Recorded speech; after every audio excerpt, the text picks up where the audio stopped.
nggak ada masalah, cuma kita harus benar-benar tatak, pokoknya siap mental.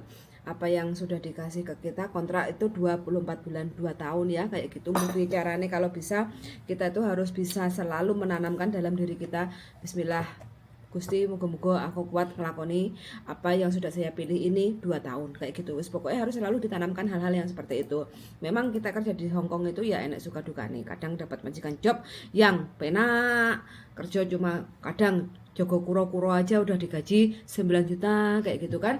Pas kebetulan majikan sudah nggak butuh, atau Dibuang. majikan pindah negara, kita dapat lagi job yang baru, ternyata majikannya super Remuk. super remuk, bikin kita makan hati, badannya remuk kayak gitu. Ya udah, kita siap menanggung semuanya itu dengan konsekuensinya adalah 24 bulan kontrak 2 tahun. Kalau kita memang merasa badan kita capek, ya sudah, kita harus banyak-banyak minum vitamin supaya apa,